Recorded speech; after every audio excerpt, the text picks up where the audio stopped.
नमस्कार दोस्तों, आप सभी का स्वागत है। आपके अपने YouTube चैनल मानव जीवन में दोस्तों, लाइफ में सभी आगे बढ़ना चाहते हैं और लाइफ में आगे बढ़ने के लिए हमें रोज ही कुछ नया सीखना चाहिए और आगे बढ़ना चाहिए। तो चलिए आज की प्रस्तुति शुरू करते हैं। दोस्तों, भगवान सूर्य देव को जल चढ़ाते समय भूल से भी ना करें। ये गलतियां पुराणों के अनुसार कहा जाता है कि दुनिया के सभी मनुष्य को स्नान करने के पश्चात भगवान सूर्य देव को अवश्य जल चढ़ाना चाहिए। दोस्तों, तांबे के लोटे से जल चढ़ाना बहुत ही अच्छा माना जाता है। जल के साथ अक्षत एवं फूल मिश्रित कर भगवान सूर्य देव को जल चढ़ाने से भगवान सूर्य देव बहुत ही जल्दी प्रसन्न होते हैं। जल को चढ़ाते समय सूर्य देव के मंत्र का उच्चारण भी करना चाहिए। इससे मन में पॉजिटिव ऊर्जा प्रवेश करती है। जिन लोगों का स्वास्थ्य अक्सर खराब होता है, यदि वे लोग हर सुबह स्नान करने के उपरांत भगवान सूर्य देव को जल चढ़ाते हैं तो उनको स्वास्थ्य से संबंधित जितनी भी समस्या होती है उन सभी का निवारण प्राप्त हो सकता है। बहुत से लोगों की कुंडली में सूर्य की दशा ठीक नहीं होती। इन लोगों को अवश्य ही रोजाना स्नान करने के पश्चात भगवान सूर्य देव को जल चढ़ाना चाहिए। इससे उनके घर में जो भी खराबी है उसमें सुधार आ सकता है। सवाल यह है कि सूर्य भगवान को कैसे जल चढ़ाएं एवं कब जल चढ़ाएं। चलिए अब हम बात करते हैं कि भगवान सूर्य देव को जल चढ़ाते समय हमें किन बातों का ध्यान रखना चाहिए। यदि आप भगवान सूर्य देव को जल चढ़ाते समय या गलतियां कर रहे हैं तो भगवान सूर्य देव को जल चढ़ाना और न चढ़ाना एक समान है। आइए जानें। भगवान सूर्य देव को जल चढ़ाते समय होने वाली गलतियों के बारे में हो सकता है कि इन्हीं गलतियों के कारण आपके रोजाना सूर्य देव को जल देने से भी आपको किसी भी तरह का कोई लाभ प्राप्त नहीं हो पा रहा है। परंतु दोस्तों, उससे पहले आपसे रिक्वेस्ट करते हैं कि वीडियो को लाइक अवश्य करिएगा, दोस्तों को शेयर कर दीजिएगा और यदि आपने अभी तक चैनल को सब्सक्राइब नहीं किया है तो चैनल को सब्सक्राइब करके बेल आइकॉन अवश्य दबा दें। सबसे पहली बात, पूर्व की ओर मुख रखें। भगवान सूर्य देव को सदैव पूर्व की रखकर जल चढ़ाना चाहिए। जल चढ़ाते समय उस जल के छींटे आपके पैरों के ऊपर नहीं पड़नी चाहिए। सदैव इस बात का ध्यान रखिए कि जहां से भी आप जल चढ़ा रहे हैं उस स्थान से भगवान सूर्य देव को जल देने वाले लोटे का जल आपके पैर में किसी भी हाल में नहीं गिरना चाहिए। यदि जल चढ़ाते वक्त आपके पैर में भी जल गिरता है तो यह अच्छी बात नहीं है, क्यों कि इससे सूर्य देव क्रोधित हो जाते हैं। आपके ऊपर किसी के अशुभ दृष्टि भी बढ़ सकती है। सूर्य देव को जल चढ़ाते समय सूर्य देव के इस मंत्र का जाप करें, ओम सूर्याय नमः। दूसरी बात, बिना स्नान किए जल चढ़ाएं। भूल से भी यह गलती न करें। तीसरी बार, ताम्रपत्र का उपयोग आजकल प्लास्टिक रहा है। प्लास्टिक की किसी भी प्रकार की चीजों से भगवान सूर्य देव को जल बिल्कुल भी अर्पित न करें। इसके अलावा स्टील, पीतल, कांच इत्यादि पत्रों का भी प्रयोग न करें। भगवान सूर्य देव को जल चढ़ाने के लिए सदैव ताम्रपत्र का प्रयोग करना चाहिए। इसके पीछे वैज्ञानिक कारण यह भी है कि सूर्य देव की उष्णता से प्लास्टिक से कुछ जहरीली गैसें निकलती है जो हमारी सेहत के लिए भी अच्छी नहीं होती। चौथी बात, ब्रह्मा मुहूर्त में ही अर्पित करें जल। कोशिश ब्रह्मा मुहूर्त में ही आप भगवान सूर्य देव को जल अर्पित करें। ब्रह्मा मुहूर्त का समय अर्थात सुबह के 3 से 5 बजे का समय भगवान सूर्य देव को जल अर्पण करने का सबसे अच्छा समय माना जाता है। जल चढ़ाने से पूर्व आपकी नियमित क्रियाकलाप भी पूर्ण होनी चाहिए। आप स्वच्छ वस्त्र पहनकर ही सूर्य को अर्घ्य दें। ऐसा करने से नवग्रह की कृपा जल चढ़ाने वाले व्यक्ति के ऊपर सदैव बनी रहती है। भी पश्चात अक्षत एवं फूल अवश्य हो। भगवान सूर्य देव को चढ़ाते समय जल में अक्षत, रोली, फूल अवश्य होनी चाहिए। यदि आपके पास कुछ भी नहीं है तो अक्षत से काम चला सकते हैं। बस खाली सिर्फ जल चढ़ाएं। छठी बार, हाथ सिर के ऊपर रखें। सदैव अपने हाथों को सिर के ऊपर रखकर भगवान सूर्य देव को जल अर्पित करना चाहिए। जब जल की धारा भगवान सूर्य देव को अर्पित करते वक्त गिरती है तो उसी धारा से भगवान सूर्य देव को देखना चाहिए। कहा जाता है कि ऐसा करने से व्यक्ति के ऊपर भगवान सूर्य देव की कृपा बनी रहती है एवं व्यक्ति के मन में पॉजिटिव ऊर्जा भी प्रवेश करती है। 7वीं पश्चात, चप्पल ना पहने। भूल से भी आपके पैर में चप्पल नहीं होनी चाहिए। यदि आप भगवान सूर्य देव को चप्पल पहनकर जल अर्पण करेंगे तो वह आपसे रुष्ट हो जाएंगे और आपके जितने भी काम रुके हुए थे वो सभी काम भी आगे नहीं बढ़ पाएंगे। इसलिए सदैव भगवान सूर्य देव को नंगे पैरों में रहकर ही जल अर्पित करें। 8वीं पश्चात, रविवार के दिन अवश्य जल चढ़ाएं। आप हर दिन सूर्य देव को जल चढ़ाएं या ना चढ़ाएं, परंतु रविवार के दिन सूर्य को जल अवश्य चढ़ाना चाहिए। क्योंकि रविवार का दिन सूर्य भगवान का दिन होता है। इस दिन को अवश्य ही हर व्यक्ति को भगवान सूर्य व को जल अर्पित करना चाहिए। इससे यदि आपकी कुंडली में किसी प्रकार का कोई सूर्य से संबंधित दोष है तो वह दोष गुरु में परिवर्तित हो जाएगा। नवमी पश्चात सादा भोजन लें। यदि आप भगवान सूर्य देव को हर दिन जल चढ़ाते हैं तो इस बात का अवश्य ध्यान रखें। रविवार के दिन मांसाहार का सेवन न करें। लाल रंग की सब्जियां, मसूर की दाल न खाएं। यदि आप रविवार के दिन मिष्ठान ग्रहण करते हैं तो यह बहुत ही अच्छी बात है। रविवार के दिन लाल कपड़े भूल से भी न पहनें। अब बात करें उपायों के बारे में, तो रविवार का दिन भगवान सूर्य देव को ही समर्पित होता है। रविवार के दिन भगवान सूर्य देव की पूजा करना बहुत अधिक लाभदायी होता है। वैसे तो हमें प्रतिदिन ही भगवान सूर्य देव की पूजा करनी है, परंतु रविवार के दिन विशेष रूप से भगवान सूर्य देव की पूजा कर लेनी चाहिए। तो आपको एक तांबे का पात्र लेना है। उस तांबे के पात्र में आपको जल्द रखकर भगवान सूर्य देव को हर रविवार को अर्पित करना है। यदि आप प्रतिदिन नहीं कर पाते हैं तो रविवार को अवश्य करें। वैसे आपको प्रतिदिन सूर्य देव को जल अवश्य लेना चाहिए, चाहे आप कोई भी पूजा नहीं कर पाते हैं, समय नहीं है आपके पास, तो सिर्फ स्नान करने के पश्चात भगवान सूर्य देव को जल भी अर्पित कर देते हैं।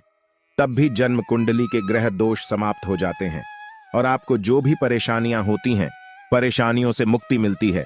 जब आप भगवान सूर्य देव को जल अर्पित करते हैं, गायत्री मंत्र का जाप करें। गायत्री मंत्र का जाप आप यथासंभव कर सकते हैं।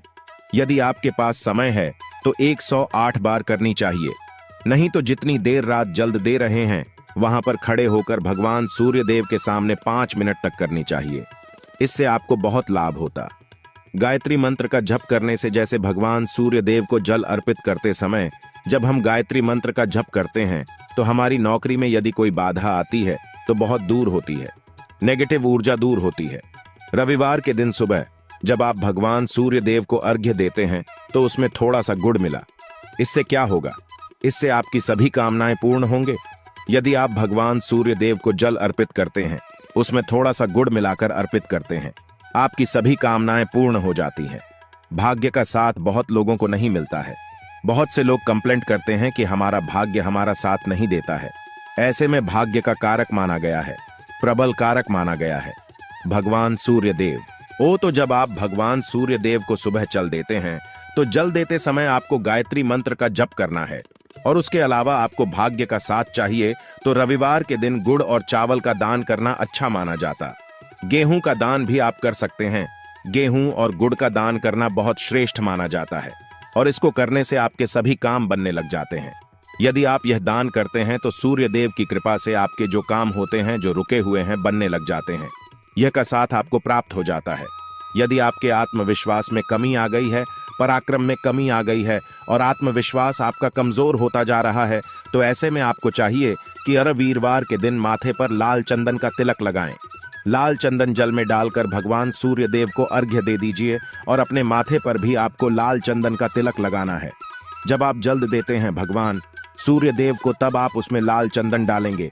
जब भगवान सूर्य देव को जल अर्पित करते हैं तो उसके पश्चात कुछ तांबे के पास मात्र में थोड़ा सा जो लाल चंदन है वह किनारे पर लगा होता है। जब हम कोई भी वस्तु डालकर अर्पित करते हैं तो किनारे पर थोड़ा सा लग ही जाता है। उस पात्र अनामिका उंगली में आपको लाल चंदन लेना है और इसे अपने मस्तक पर लगाना है। यदि आप यहाँ प्रतिदिन करते हैं तो निश्चित बहुत शीघ्र आपके आकर्षण में वृद्धि होती है। आपके सभी काम बनने लग जाते हैं। आप यदि व्यापार करते हैं तो आप जिनसे भी डीलिंग करते हैं, जिनसे भी आपका व्यापार है, जिनसे भी आपका व्यापारिक रिश्ता है, बहुत मजबूत स्थिति में होता है। आपके मान सम्मान के साथ आपके आत्मविश्वास में भी वृद्धि होती है। सूर्य की कृपा पाना चाहते हैं तो लाल मसूर की दाल किसी ब्राह्मण को रविवार के दिन दान कीजिए। यदि आप किसी मन को लाल मसूर की दाल दान करते हैं तो इससे आपकी जन्म कुंडली के ग्रह दोष दूर होते हैं। ये आप 7 रविवार करनी चाहिए। जैसे कि आप दान करते हैं, आप जैसे इस रविवार से अपने शुरू किया तो 7 रवि लगातार कर देंगे तो आपको बहुत शीघ्र लाभ हो जाता है। ग्रह दोषों से मुक्ति मिल जाती है। रविवार के दिन गुड़ खाकर किसी काम पर लेना चाहिए। जैसे प्रातः काल आप थोड़ा सा गुड़ खा लेते हैं तो इससे भगवान सूर्य देव बलि हो जाते हैं और गुड़ और चावल से बनी हुई थी। यदि आप भगवान सूर्य देव को चढ़ाते हैं तो इससे दिल भी बहुत अच्छा हो जाता है। भगवान सूर्य देव को अर्पित करने के पश्चात आप यह खीर प्रसाद स्वरूप स्वयं ही खा सकते हैं और परिवार का सभी लोग खा सकते हैं। इससे आपकी तरक्की होती है, जीवन में आपको सफलता की प्राप्ति होती है। व्यापार नौकरी हो, हर जगह आपको तरक्की मिलती है। और यदि आपके घर में कोई बीमार है बहुत समय से भी, तो उनसे कहें कि वह भगवान सूर्य देव को तांबे के पात्र में रोली और लाल फूल डालकर अर्पित करें। लाल फूल आप कोई भी ले सकते हैं। गुलाब का, गुड़हल का, जो भी लाल पुष्प उपलब्ध हो उसको तांबे के पात्र में डालकर थोड़ी सी रोल या लाल चंदन डाल सकते हैं। ऐसा करने से सूर्य ग्रह बली हो जाता है तो आत्मविश्वास बढ़ता है। आत्मा के कारक है सूर्य देव, और जब आत्मविश्वास बढ़ता है रोगों से मुक्ति मिलती है, नेगेटिव शक्तियों से छुटकारा मिल जाता है, दवाइयां शीघ्र ही काम करने लग जाती हैं। रविवार के दिन आदित्य हृदय स्तोत्र का पाठ जरूर करना चाहिए। यदि आप चाहते हैं आपको सूर्य ग्रह का पूर्ण लाभ प्राप्त हो, चाहे आपकी जन्म कुंडली में सूर्य मजबूत स्थिति में भी हो, तब भी रविवार को आपको आदित्य हृदय स्तोत्र का पाठ जरूर करना चाहिए। आदित्य हृदय स्तोत्र का पाठ यदि आप 3 बार करते हैं प्रतिदिन, फिर 3 बार रविवार को भी कर लेते हैं, तो इससे भी आपके जीवन की परेशानियां दूर होती हैं। आपके मन में कोई भी काम ना हो, जैसे हमें शुरू में ही कहा, गुण चाहिए, संतान चाहिए, मान सम्मान चाहिए, आत्मविश्वास चाहिए, शिक्षा में सफलता चाहिए, नौकरी में सफलता चाहिए, सरकारी नौकरी चाहिए, जीवन में आपकी कोई भी समस्या हो, उस समस्या से मुक्ति पाने के लिए आपका आत्मविश्वास बली होना बहुत आवश्यक है। यदि आपके अंदर आत्मविश्वास होगा तो आप किसी भी मुक्ति पालेंगे। और आत्मविश्वास की प्राप्ति तभी होती है जब सूर्य हमारी जन्म कुंडली में अच्छी स्थिति में होते हैं।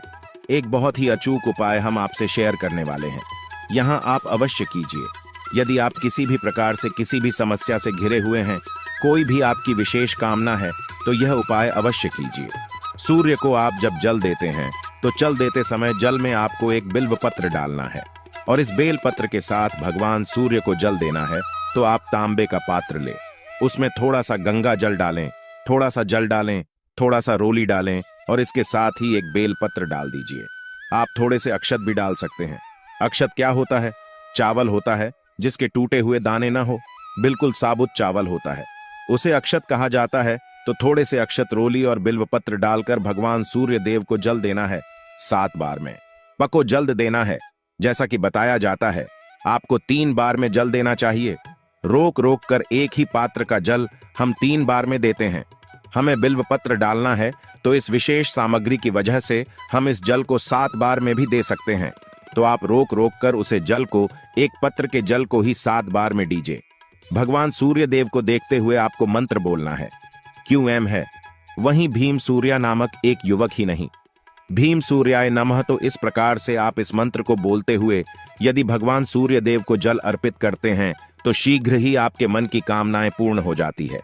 आपकी जो भी कामना है भगवान सूर्य देव से कहे। थोड़े समय तक आप आदित्य हृदय स्तोत्र का पाठ कर सकते हैं, चाहे तो 1 बार या 3 बार या फिर 108 बार गायत्री मंत्र का जप कर लीजिए, या भगवान सूर्य देव का कोई भी एक मंत्र जिसका आप 108 बार जप कर सकते हैं। अवश्य इस प्रयोग को करने के पश्चात कीजिए, इससे आपकी कामना बहुत शीघ्र पूर्ण जाती है। दोस्तों, आज की वीडियो में हमने सूर्य को मजबूत करने का उपाय बताया। सूर्य को मजबूत करना बहुत आवश्यक है। सूर्य आत्मा के कारक है और सबसे जरूरी है आत्मविश्वास का बली होना। यदि हम जीवन में किसी भी प्रकार की सफलता पाना चाहते हैं तो बहुत जरूरी है कि आप भगवान सूर्य देव की आराधना कीजिए। आज के लिए बस इतना ही इस वीडियो में दी गई जानकारी। अगर आपको अच्छी लगी हो तो प्लीज हमारे चैनल मानव जीवन को सब्सक्राइब करें, लाइक करें, और हमारे वीडियो में अंत तक बने रहने के लिए धन्यवाद।